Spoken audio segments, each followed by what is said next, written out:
Hello everyone, welcome back to another Manga Talks video. Today we're going to go through a couple more reads that I've had recently, varying from horror to hetauma to also eroguro. So the very first thing that I want to talk about is I have this book here. It's not going to be about this book, but it's going to be about the publishing behind this. So this is Vampire Girl Violets by an author that I still don't know how to pronounce the name of. I showed this off in a separate video where I went through the whole thing, but essentially it is a part of Mandarake Publishing, who have been doing these reprints of old Hibari comic stuff, so a lot of the old horror stuff. And recently they came out with yet another reprint that was going to be released in around June. So let me move these across a little bit, or I'll just leave this here actually.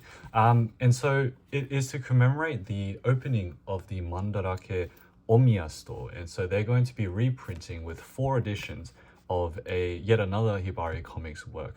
I will put that link in the description. It translates to something like the Demon's Blood that dances, by an author that I still don't like. I also don't know how to pronounce their name either, but they put out 4 editions of it. So this one, when Vampire Girl Violet was reprinted, I believe they also came out with different versions as well. So this is like a pink version where like the frame of it is different, but for this new reprint they have a green frame version, a red one, a black one, and a gray one. So I personally got the black one. Actually, I'm on the website right now. The black one has already sold out, which I guess fair enough. It looks the coolest out of all of them.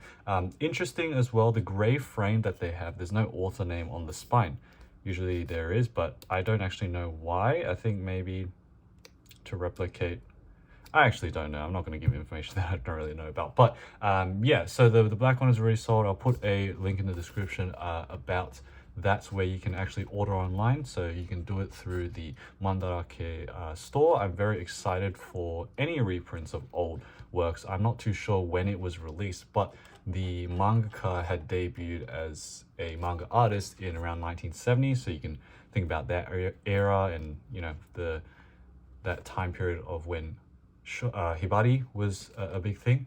And so yeah, that is going to be an exciting thing. I looked over the summary of the story. I don't really want to know what it's about, but some interesting information on the website. They talked about how the mangaka gained a reputation for predicting things, and so they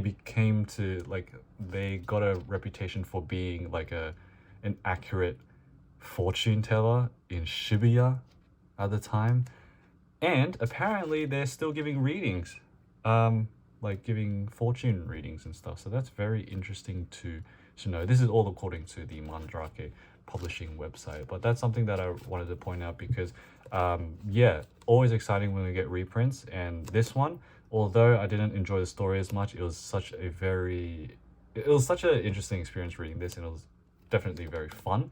So looking forward to that. You can pre-order it now, and it will go on until I think June maybe, when the pre-orders stop, but they will stop it once quantities go out as well. So yeah, keep that in mind too, and it's a very decent price as well. So that's something that I wanted to bring up.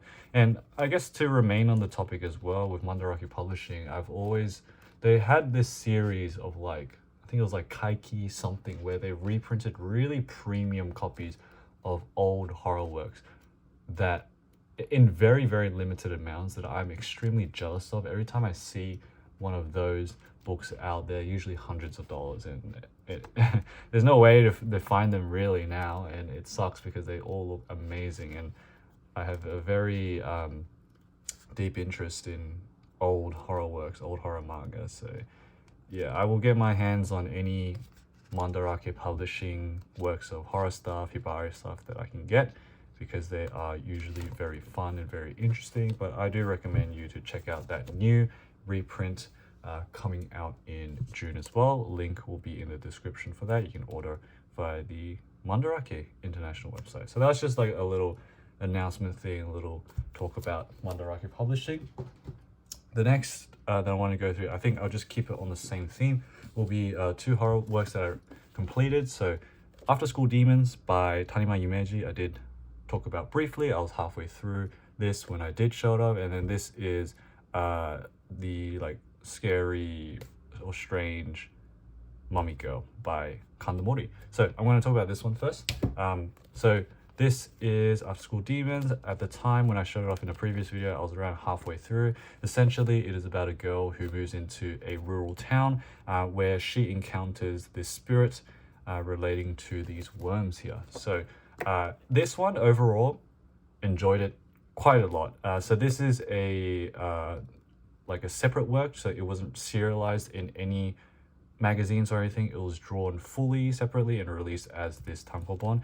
And as a result of that, as I read on and realized, the art, I think, because of the fact that Tanima Yumeji could spend time to draw this separately and wasn't pressured by any deadlines, the art, I think, is so strong. I think the strongest that I've seen from them out of all the other stuff, because the short story collections that they do have is a lot more screen tones are used, and you can see it's not, I wouldn't say it's rushed, but you can see the care being put into this specific story. So just to give an overview, as we go through this, like we start off the story with this worm that pops up, and they play the Kokuri-san game where they summon a spirit, and this is the specific spirit. I can't talk today. And from that point, it is a whole mess of her life being haunted by this worm spirit thing, ghost thing. And to go into spoiler territory, if you do not want to go, do not want to know the ending, we essentially climax to a point where the spirit possesses the teacher. It goes on to possess her friends as well. I found it also very random too that we have this brother, one of the friend's brothers, who comes in and figures out that, oh yeah, she is actually possessed by this, but a lot of the time he's just naked. Don't know why. That's like, it's a quirk that he was assigned. Weird, but anyways, really cool scene here as well, where he's trying to, I think, write down this like talisman to ward off the ghost, but he is slowly consumed by it. Although he lives, so he's fine, because he kind of just, I think he just throws himself off.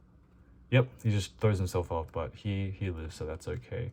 But yeah, more and more hauntings, very gory. If you don't like worms, insects, this may not be a thing, because they are everywhere. I think I was okay with this. From my memory, I think Tanima Yumeji also did a short story relating to, I think it was it ticks? No. What's that? My mind is blanking right now, but leeches. Sorry, leeches. That's the insect. I believe they did a story about leeches. That creeped me out. But worms, I think I'm okay with. But there are a lot of worms throughout. Of course, that makes a lot of sense. But as we go on, the ending is where everyone is possessed. Even her family is possessed. But she manages to, with the help with her friends and her crush, go back to the school and summon another spirit, like their guardian spirit, to override and encounter this worm spirit over here. It's you can tell, right? Like if you look at the detail in all of the worms, like the amount of worms that Tanima Yumeji had to draw is insane. So this makes a lot of sense that this is a separately drawn work and not serialized at all. So we go here to when everything is exercised, and it's a very happily ever after story from that point. So really enjoyed this one. This might be one of my favorite Tanima Yumeji works that I've read yet. I think it is the only long form work that I've read from them. Everything else has been short story, but amazing one. This was published by Akita Shoten. This is their horror comic series. So yeah, Tanima Yumeji, I'm still always looking out for hard to find copies, but pick one up when you can. So really enjoyed that one. And we move on to another horror work. This is the Strange Mummy Girl by Kanda Mori. This will be a lot harder to show because of, as usual, a lot of the nudity and the gore when it comes to Kanda Mori, but this is a short story collection. I think overall, I would say this is decent. I think overall with Kanda Mori, so far I've read maybe three of their works. This might rank second out of the three. I think the one that I didn't like really too much was Girls Alliance, Shoujo Dome, which you just search up on my channel. I did show that off as well. And then I think my favorite still is the Minagoroshi Gakuen, like the Massacre School collection. But I think this one, yeah, ranks in the middle. Had some fun ones and some ones that I was about. But I'll have to be careful again with what I'm showing with this book here. So let's take a look. So the first story, the titular one, Mysterious Mummy Girl, is about a girl who she stumbles upon, well, other people stumble upon a mummy, and that specific mummy has a cross that she finds really pretty, and she goes ahead and steals it, which awakens the mummy, and begins a pursuit. Oh, damn it. A pursuit of her. She is a very, like, what's it called? Selfish person. So we have the opening page here, where like the boyfriend gets caught as collateral. She eventually has her neck snapped, and she is replaced as the mummy. So she's buried in there as like the actual mummy is, like she becomes youthful again, and that girl is replaced and sleeps in the end. Okay, and just an overview of the next story. This is, what was this called again? Cat-Eye Girl Lithiko. This one actually was quite a sad one. It's about a girl who's kind of like a human cat mix, and she essentially is like, she just wants to, she's kind of like a vampire where anyone she bites becomes like a cat monster thing, and she bites like the main person. They have this whole thing where even her parents find out about it, and it's actually the parents' daughter, I think. Yeah, it was the actual daughter that ran away and was left behind. So they're actually sisters, and so they all become one family again as these cat monsters. But the ending is very sad because it turns out that she was kind of like a ghost, and they find her remains as well. So yeah, quite a bit of a sad one, but emotional, which is what I like. And I'll show probably like one or two more stories. So this is Caterpillar Girl Madoka.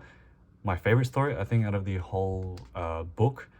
It's when this lady here, she gets with this guy, and he has a sister who is like a caterpillar. Like they don't have, like, look at them. Somehow they are this monster caterpillar sort of thing, and she makes a lot of effort to try and accommodate for her, but the sister absolutely hates her because she is very possessive. So you see a lot of scenes here where the woman is trying to take care of her, and she is injured a lot. And we come to a point where after all the pranks and stuff, Madoka is trying to get away, goes onto the train tracks, but it was actually a trap because she can spit out like the silk, traps the woman, but she is saved. And so we had this moment where they kind of reunite, they forgive each other, and happy ending again. Well, not again, sorry. The previous story was not a happy ending. It was an emotional one, but this one was also an emotional ending. She becomes a real human. So what's the word for when I don't remember the word for when a caterpillar emerges from its chrysalis into a butterfly. Transformation, whatever. It's transformation, yeah. So another happy ending. Why do I keep saying happy ending? Another emotional one. So those are the stories that I'll show from this. Everything else is kind of difficult because Kanda Mori has a very big obsession with people being impaled, like straight through like a skewer. That's hard to show.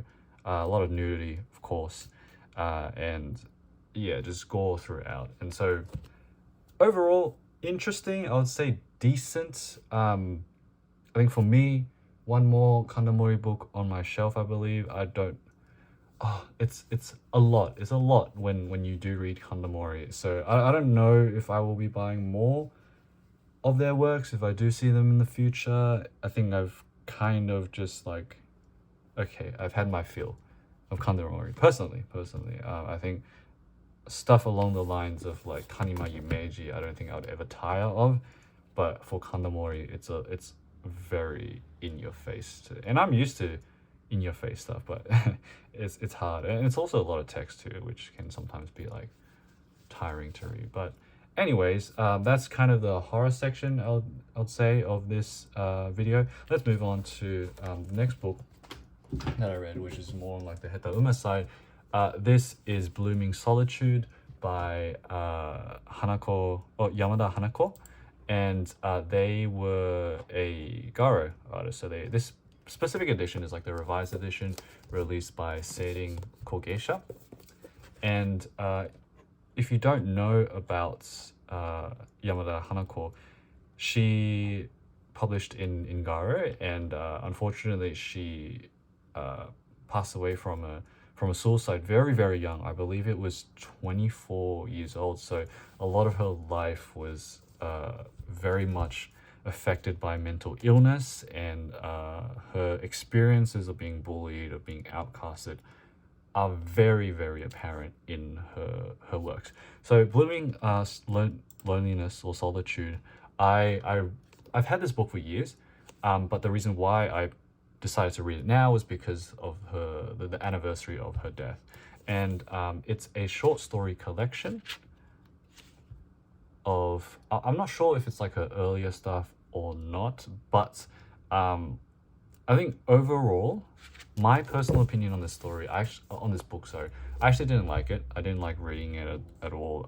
It's not my thing. The stories weren't my thing. The art style I do like, actually, but the stories themselves were something that I didn't really like. They were interesting, but I don't know, something about them didn't catch my attention. So it was honestly a bit of a slog to get through this book, but I still did want to get through it because, you know, I've had it on my shelf. I want to read every book I have anyways, and it was a good timing, I think, to read it. So those are just my honest thoughts about it. But if you do love outcast manga and stories, this may be your thing, because a lot of themes throughout the whole thing are related to bullying, related to pressure from parents, to being isolated, not wanting to fit in with all these expectations that are hammered into you from society, everything like that. And a lot of them are centered in school settings as well. So if that resonates with you, and like the art also resonates with you, then this might be a good fit. They do have one story translated in English, I think in Comics Underground Japan, which I haven't read yet, but I'm just going to go through generally the vibe of the stories, because a lot of them are very short. So they're like different series. Some of them range from just a few pages. So yeah, as you can see, a lot of stories that focus on students who are bullied for being slow, who are taken advantage of, for being like ugly, that sort of thing. I have to be careful because there are scenes of nudity throughout the book. But yeah, this is the vibe and of the book itself. The art is pretty consistent throughout the whole way. This specific scene or story, I think, is about like this girl who, you know, she is told to open up to her teacher, but when she does, she realizes that she's just the same as everyone else, you know? Like, why do I have to be friends with everyone? It's like, she's got to do it, right? And that whole thing. And then there are also stories as well where, I think it might have been this one. Oh, that's the, not in this edition, but this is like the cover of one of the other original editions of this work. I believe, okay, yes, this one everyone should burn, and all the stories that come after in the specific section, they are actually pre-debut manga by Yamada, which I actually personally I prefer this art style of hers to the art style that she adopted later in her career. I think I prefer the rougher texture of this work, and there's a lot more detail in some of this. This story was just about a girl who her boyfriend pretty much just cheats on her at this gig. Yeah, look at this. There's a really cool panel here. But yeah, my favorites have been the pre-debut manga, I would say. So all this type of stuff. Being treated differently at work, being treated like a kid and as if they don't know anything. That sort of stuff pops out throughout. There's a lot of nudity as well. This is a longer series featuring this guy. Don't know his name. Oh, I forgot his name. Let me just flick through. Oh man, hard to show. But yeah, it's a sad story. You can read about Yamada's story online if you search up her name in Japanese, because I think, yeah, there's probably not as many details in English translations of her biography, that sort of thing. But yeah, Blooming Solitude, Loneliness by Yamada Hanako. Personally, it wasn't that great for me, but again, for anyone interested in outcast manga, this might be your thing, and of course, Heta Uma as well. And alright, we'll move on to the last story for today. Difficult to show. Okay, and this last book here is by Kazuhiko Miyaya, who's known as like the Flash Bomb Gekiga guy. It's going to be a very difficult book to show because this is Eroguro. The title of this, I don't know how exactly it's translated. Something to do about the history of demons, sex, something like that. But in French, this has actually been translated in French. It's as the title, they put it as like Sexapocalypse, which isn't a like direct translation, I don't think, but I guess it fits the vibe of it. But it is only translated in French. There's no English translation of this. So throughout this showcase, I'm going to go through and handpick a lot of these scenes because hard to show, but cover's great. You can search up the name of it. I'll put the name of this in the description if you look at the cover. Amazing cover. But let's get started. Okay, so for anyone curious, these are the stories inside. Overall, I would say like a lot of these weren't my thing, but some of these were very memorable. So we'll go into it. Okay, so for this first story, I kind of just wanted to show off not the story itself, but more of the artwork throughout. The artwork is absolutely amazing. I actually did show this book years ago on this channel just as a whole thing. I didn't actually read through the stories yet, but extremely detailed sketching of landscapes in particular. It's so good. But the first story is something like about like a city, no, sorry, not a city, a town, rural village where these women are kept, but they don't seem to age. It's a weird story. Didn't really like the first one, but unique, I guess. But the artwork is like the main point of this. And what's really cool as well is that each of the stories, they open up with the same opening panel, but it's this thing. It's so insane. This is actually the cover of the French edition as well, which is cool. But the first story that I wanted to show was this one. Don't know how to pronounce the name of this. It's like a really long name, but it's like a interesting like twist kind of story where we follow two boys who live in the mountains. They're siblings, and at their school, it's just them and some other students who aren't there at the moment. They've got this teacher here who is very like pessimistic about the world.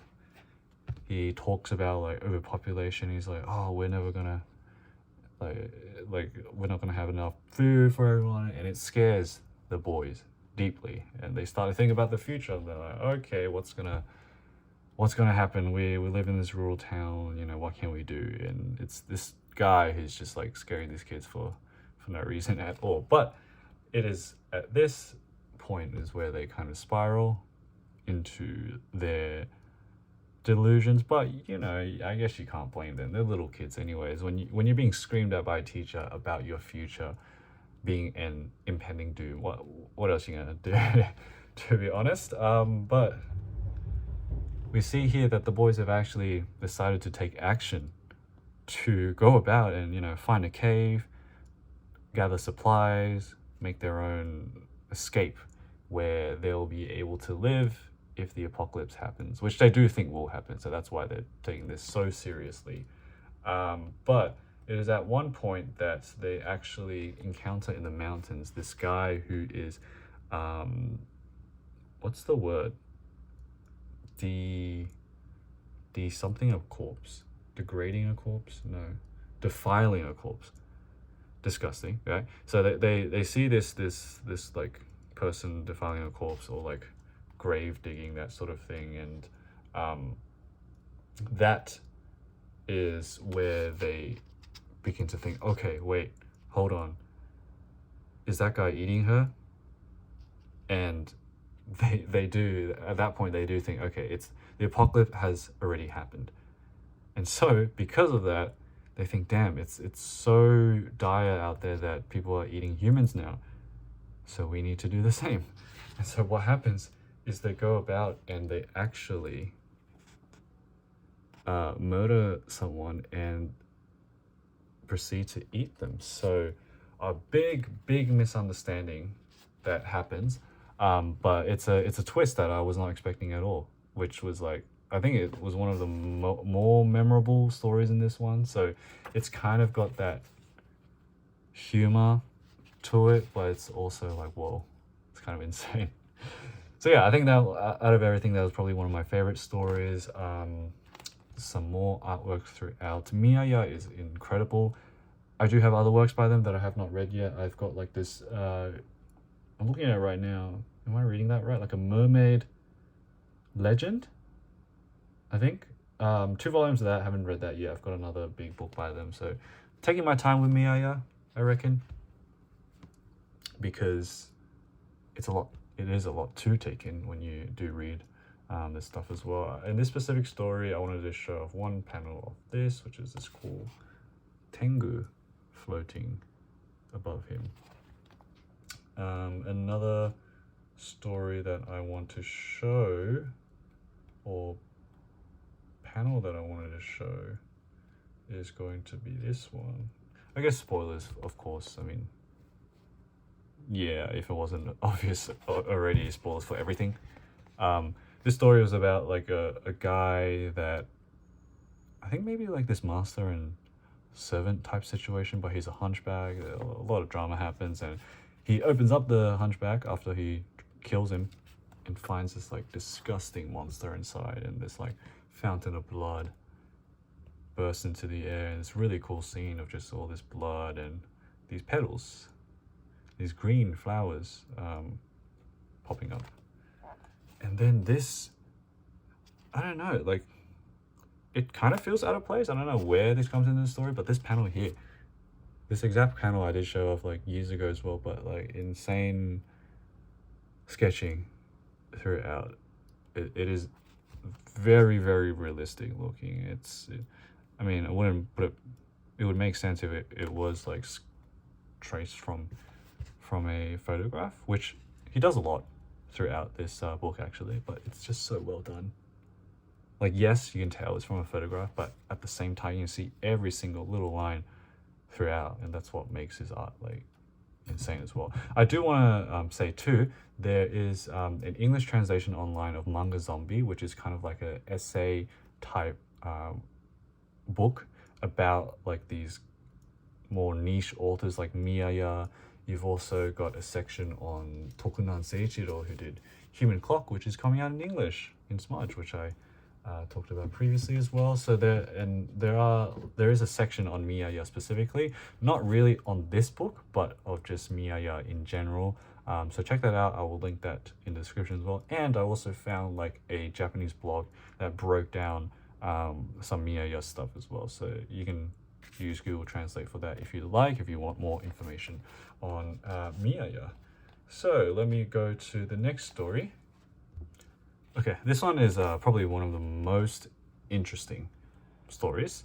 And unfortunately, I cannot show a lot of it because the name of this one is called like the son of, here in katakana on the side, it's like, oh, actually in kanji as well, ass-loving person. So the son of an ass-loving person enjoying the warm early sunshine.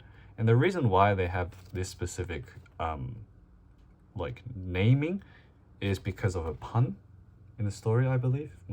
Correct me if my Japanese is wrong, but I will show of that specific scene. This boy is oh my god, I showed the cover. Damn, this is so hard to show. 1 second. Okay, here's the scene. So the boy, he lives with his dad, who is like a either like a teacher, lecturer, some sort of thing. And this scene here is when like the dad is being arrested and the policeman is like, people are asking him, oh, why is he being arrested? And he's like, because he's an anarchist, but he says it wrong, so it sounds like he's a like person who loves like assholes. And that's where the like the pun comes from, I believe. And so that is also relevant to the story because the boy is going through his own discovery journey where he has an obsession with his own asshole. I know, very weird, but it fits to the name, I guess. And it stemmed from like his experience of using a Western toilet for the first time, and he gets an obsession looking at it. Yes, that sort of thing. But the best part about this is the ending where he becomes so like because of his father being arrested, he dies in prison. His mum also hangs herself after he's bombarded with such a big traumatic event, where his only way to cope with everything is to focus on what makes him happy, which is his obsession. And there's the scene here of where he just like literally looks at his own ass, and this amazing panel of him flying into the air with his head up his ass like an Ouroboros, just like, god, it's one of the most unique illustrations I've ever seen in anything. The story itself is, I guess I don't really like too much, but like the lead up to this ending is just absolutely insane. So I'd hope this doesn't get like censored or anything, but this is just the most poignant like image throughout the whole story. And so yeah, I think that's what I want to show off of this book in particular. I apologize for all of this sensitive handling of the book, but I don't want to get in trouble or anything. Yeah, so overall I'd rate the book like okay. It's more of like a shock thing for me, a lot of like unique eroguro panels and artwork. It's mainly the artwork, I would say, for me, but yeah, 540 yen, I did not pay that. Paid way more for it a couple years ago, but either way, that's fine. But Miyaya, I will also take my time with him because I don't have any urge to rush and go into any other stories. But yeah, in terms of other works by him, eventually I will show that off, depending. Again, I don't think the Mermaid Legend one is going to be that like gory or anything, so I should be able to show that up, but that will come when I do finish the book. So that was today's video. I will have to spend more time just carefully looking through my video and seeing what I have to be careful of. But yeah, hope you guys have enjoyed that one. We'll see you in the next video. Bye bye.